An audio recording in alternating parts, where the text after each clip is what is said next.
Right, shalom, shalom. First, I'd like to give all praises unto Yahweh, Ba'ashem Yahweh Shai, Waharakah Kodash, and double honors unto the apostles and elders of Great Millstone, and honors to you brothers out there in the highways and the byways, teaching this word in all sincerity and in truth.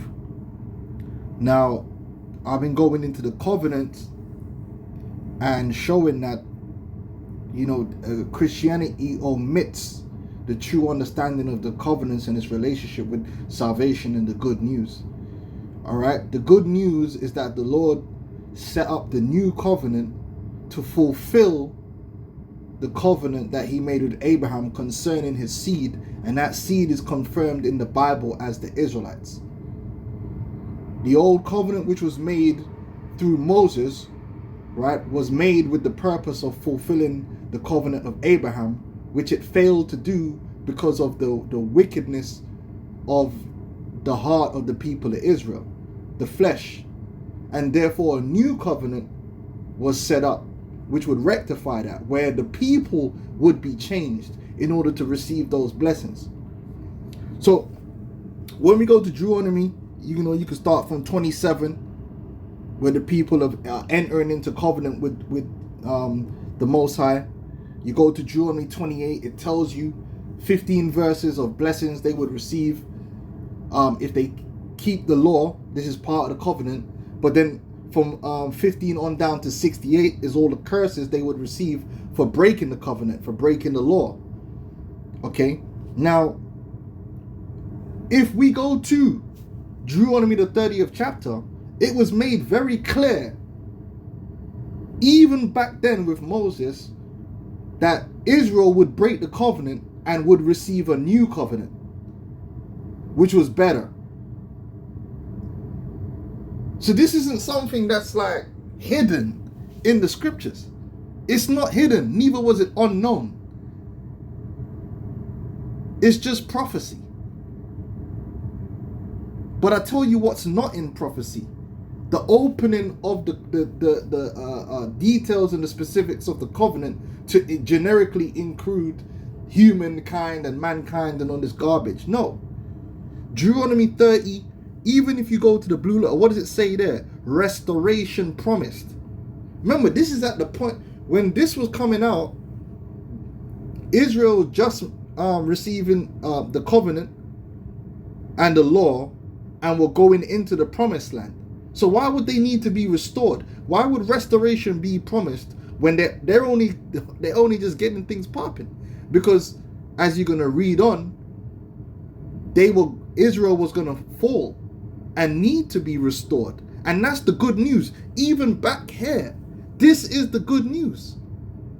The good news of the restoration, the redemption, the redeeming, and the perfection.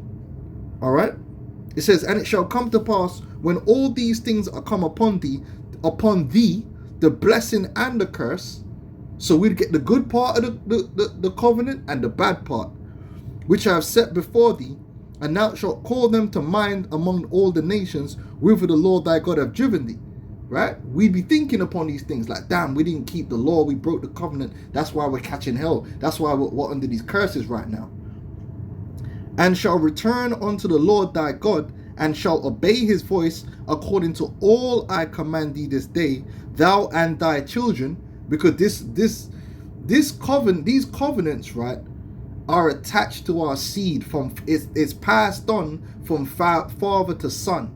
It's not something which is up in the air and maybe not. No, the covenant goes from father to son.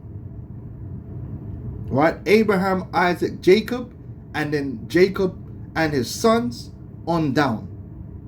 It's that simple. Yeah? Then the Lord thy God will turn again thy captivity and have compassion upon thee, and will return and gather thee from all the nations whither the Lord thy God hath scattered thee. So when we're telling you about, listen, the reason the gospel had to be preached throughout the four corners, the reach of the gospel had to go out there throughout the world, throughout the Gentiles, is because the Israelites are scattered among the Gentiles. This is not insanity. This is in complete agreement to the narrative of the Bible, going back all the way from the law and the prophets, all the way through. This is a consistent narrative. All right. Why would the Lord need to gather the Israelites from among all the nations if it's not about Israel and it's about humanity? Think about that. Right? It says, if any of thine be driven out to the outmost parts of heaven, from thence will the Lord thy God gather thee, and from thence will he fetch thee. This is why the scriptures speak about Yahweh Shai in the Matthew the 24th chapter, gathering the elect from the four corners of the earth, because Yahweh Shai is going to fulfill these prophecies, these scriptures, which is repeated throughout the prophets. It is written of him. He came in the volume of the book. This is nothing new. It says, and the Lord thy God will bring thee into the land. Why is the Lord bringing specifically the Israelites into the land? Because the land of Israel forms a part of the covenant. The original agreement with Abraham, the seed of Abraham would possess that particular land. That's why they were brought out of Egypt to go into that land. And the Lord made a covenant with them, because that land absolutely forms part of the covenant. This is why you go into Ezekiel the 37th chapter and the Ezekiel the 36th chapter. So many scriptures, the salvation, part of the salvation has always been to place the people back into the land, to gather them together from far. All right, we're not making this up. This is repeated throughout all of the scriptures, man. You see? Right? Thy God will bring thee into the land which thy fathers possessed. So your lineage matters. And thou shalt possess it. And he will do thee good and multiply thee above thy fathers. And the Lord thy God will circumcise thine heart. What was the issue with Jake? Jake's heart was uncircumcised. Jake had that stony heart.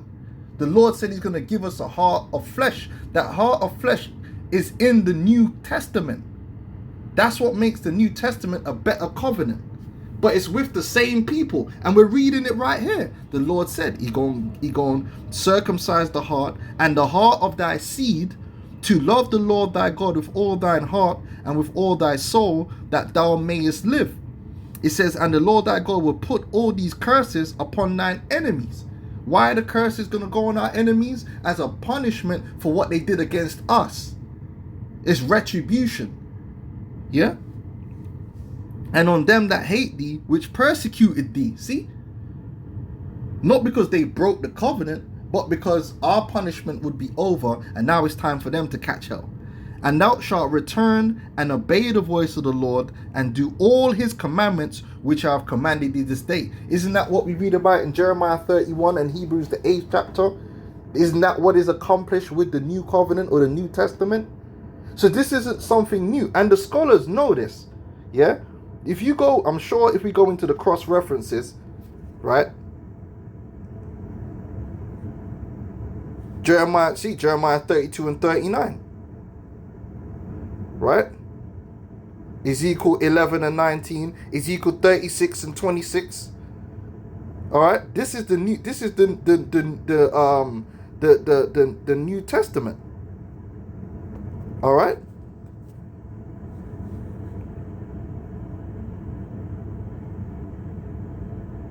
It's nothing new.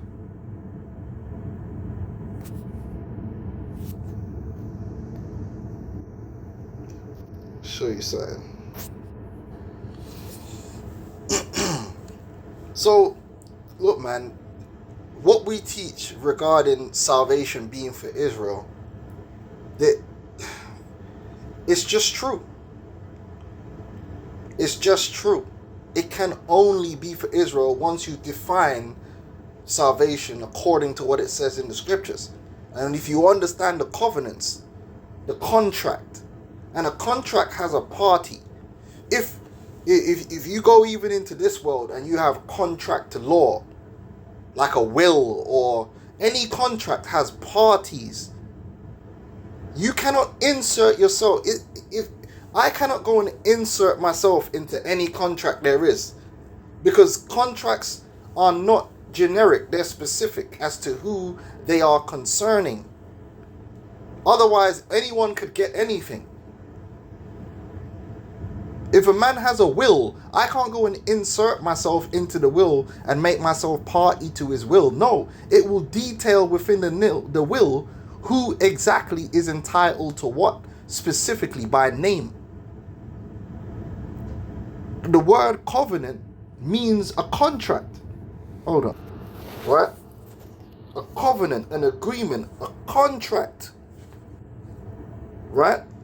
Oh, let me show you something. Right? It says, in a contract, parties are the individuals, organizations, or entities who enter into the agreement and are bound by its terms. The Most High is a party, and the Israelites, the seed of Abraham, is a party.